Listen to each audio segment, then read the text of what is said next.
What's up, guys? So I want to do another Taste of the Sanctuary video. And today I want to talk about the difference between darkness and things that are actually satanic. So for those of you who don't know, the Sanctuary of the Awakened is my private VIP group where I talk about things like personal development, spirit, slow down, please let me speak this clearly. It's where I not only talk about spirituality and personal development, but I talk about my personal take on those things. And I also talk about my personal take on things that are going on in the world, is where I like to leave my values and my personal takes on things. And I like to leave what's going on in the world sort of out of everything else that I do. I save it for the sanctuary because I like all of my general personal development and spirituality content to be for anybody, no matter who you are, no matter what you think. So I was watching the Billie Eilish documentary, and I thought it was funny because I noticed someone was calling what she was doing satanic. And I think especially right now with the Lil Nas X video that came out with the Satan shoes, it's a great time to give these comparisons as examples of something that's dark and something that's satanic. And those are not the same thing. Billie Eilish and her brother were teenagers. Are teenagers, basically, young adults, just barely now. And there's a difference between that darkness that can come from being a brooding teenager and actually being satanic. Lil Nas X, on the other hand, is putting a drop of blood in each shoe, or has put a drop of blood in each shoe. That is satanic. Giving Satan a lap dance after riding a stripper pole down to hell, that's actually satanic. Having children be the demographic, having just previously pulled children in through what sounded like a family-friendly song, but wasn't in the actual lyrics, that, my friends, is actually satanic. Billie Eilish, on the other hand, her having her video where the angel falls to earth, that is not satanic. That's just dark imagery. You know, there's a difference between, you know, not every horror movie is satanic. Her When We All Fall to Sleep, Where Do We Go? I think that's the song also. I don't know. Correct me if I'm wrong in the comments. But the song with the those lyrics, that's like a horror movie video. It's not satanic. It's not demonic. That's expressing the inner demons. But on a mental level that we experience as teenagers. Like, it's not actually satanic.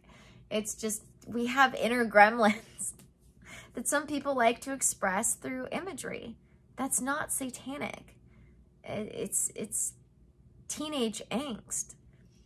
As where this Lil Nas X stuff, actually giving Satan a lap dance of his own volition, and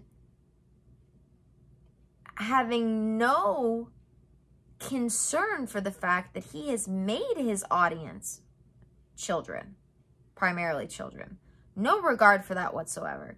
That is something I would put closer to the concept of satanic. And I want to end on this. People have this idea that people who are abused have a tendency to perpetuate abuse. They think that people who have abused are most likely going to become abusers. But that's actually not the case.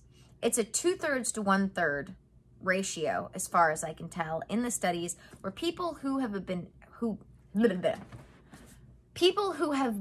abused, 2/3 of them go on to not abusing anybody. And if anything, end up being more protective because of it.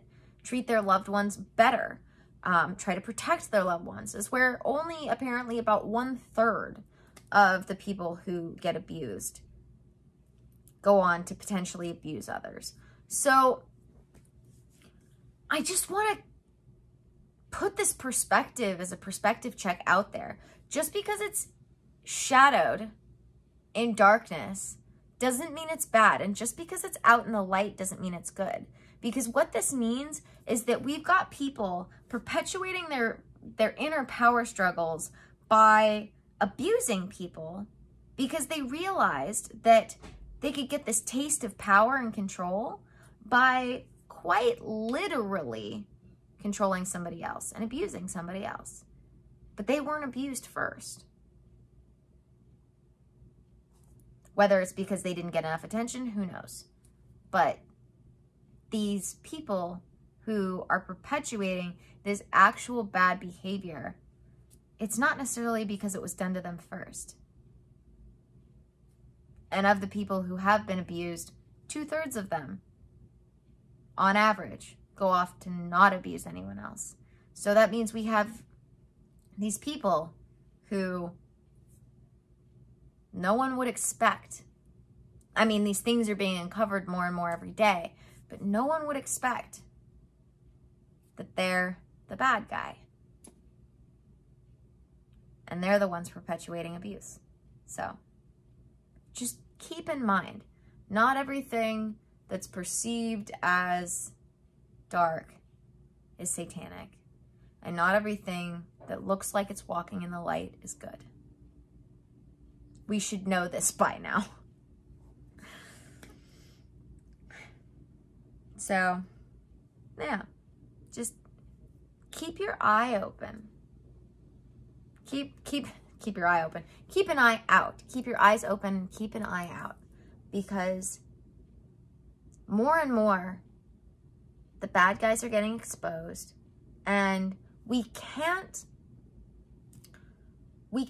let ourselves get distracted with the things that aren't a problem just because people are confusing them as a problem. People's inner struggles, they're not satanic. They're chemical imbalances. They're dealing with trauma. And there's a difference between even dealing with traumas perpetuated on you and dealing with actual chemical imbalance. So we just need to be a little more aware of what we're doing so that we can actually get the bad guys rather than distracting people with random crap that's not a problem. All right, guys, thank you for joining me. As I say, be brave, stay sane, stay curious, and be kinder to each other.